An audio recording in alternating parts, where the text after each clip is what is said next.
So, these are brand new pads for 2009 Pontiac Montana van. You can see how wide they are.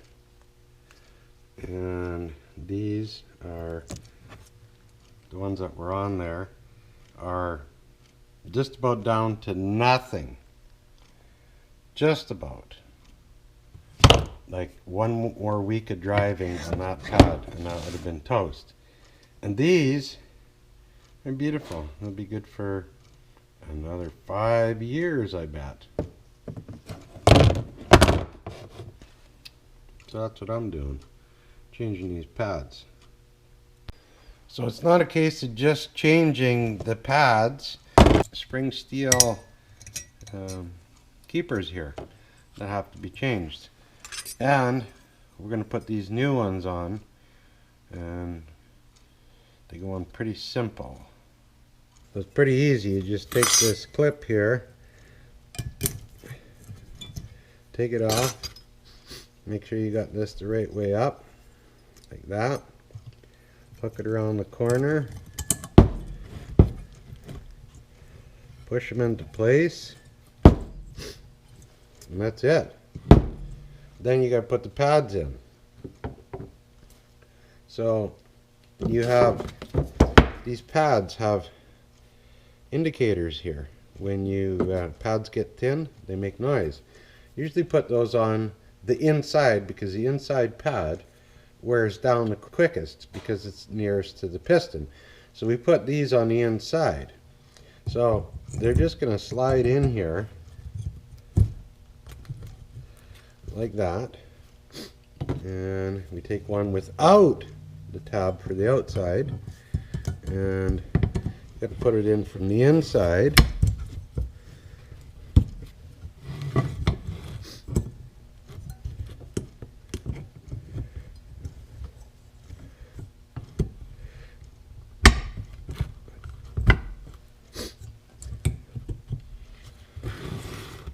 Okay, so you basically preload it, leave this far apart because you're going to bolt it on there soon, and you need lots of room here for the rotor to fit in without piling up on the pads. Okay, so we just take this assembly and we drop it over here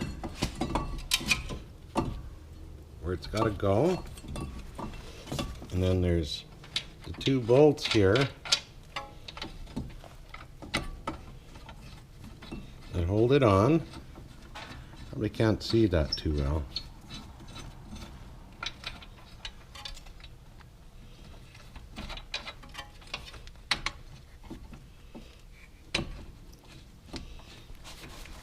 I'd let some light in on the situation. Do this a little bit different. Always do this by hand first. No cross threading. Just screw them in by hand, and you know the threads are good. There's no rust in there. If you can't do this, thread's got to be cleaned first. And then take a ratchet,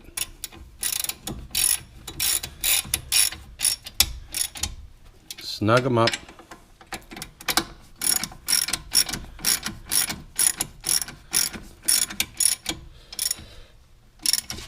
And then what I do, I got a pipe here, and I put a pipe around as a snipe, snug them up good and tight. These are brakes. You don't want this coming loose at any time. There's a torque spec, it's about 100 foot-pounds, but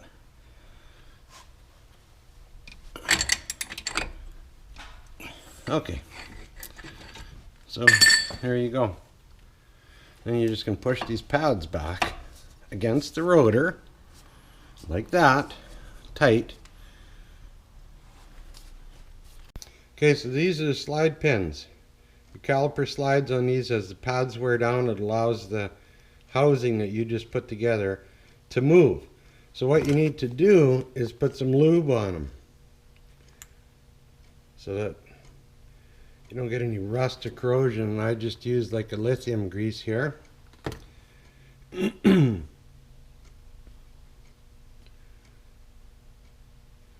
Lube them up good. There's one. A lot of people do this dry, and that's a no-no. You gotta put lube on for sure. There you go. They're lubed up, ready to go. Okay, the next step is we have to get this piston right here pushed back in all the way because we've got really thick pads. The piston was pushed up because the pads were worn thin.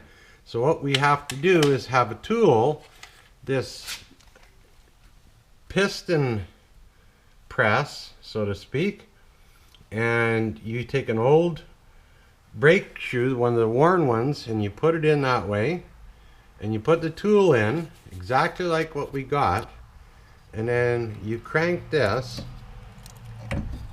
and you got to push that piston back in all the way. So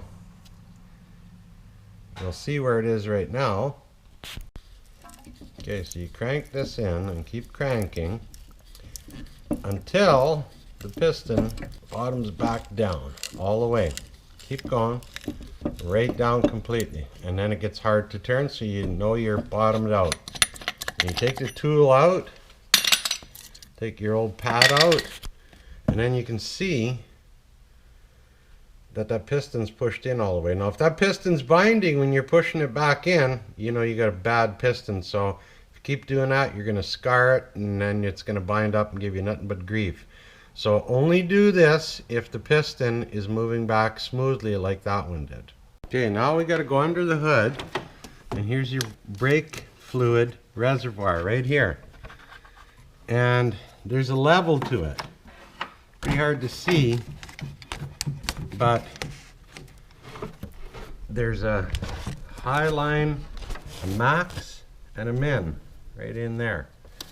And you want to be up to the maximum line. Now if you look inside, we're pretty close to the max. It's a little bit below. If you shake it, you can see the level. Because the level has just gone up because we pushed the piston back in, and the fluid has actually come back into the reservoir here. So you got to keep an eye on this reservoir, especially when you do the next one, that we don't push fluid out of this cap. Okay, so the next step is we put the caliper back on, making sure these rubber boots are not binding up. They're like an accordion, they've got to flatten out.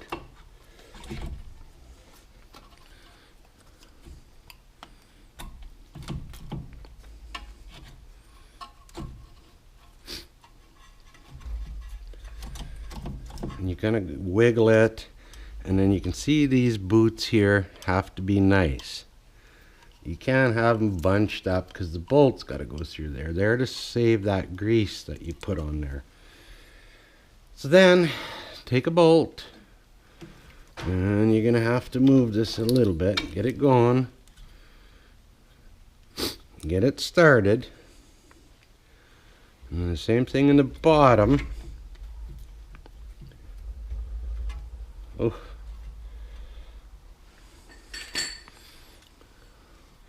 I like to do the same thing. Get them going kind of straight with your hand.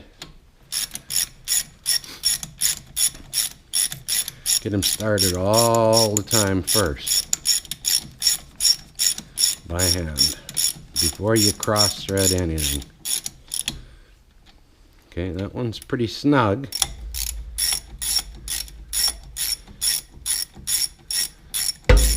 Oops. Camera operator shaking.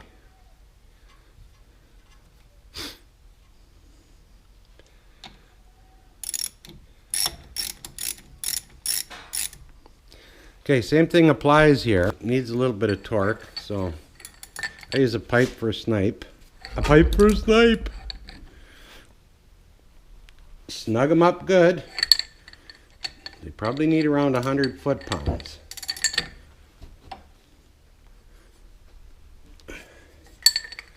And you're done the assembly. So now what we're going to do, if you look in here, I'm going to go in the vehicle. Next step is you gotta pump the brake pedal slowly to get the pads touching the rotor. So here we go. And the pedal will be soft until those pads touch the rotor. Okay, 2 pumps and it's hard. So now the pads are right against the rotor. Pump it a couple more times slowly and firmly, and that's it. And you're done this side. What I like to do is spin the rotor to see if it's free or not piled up, binding, and it'll spin.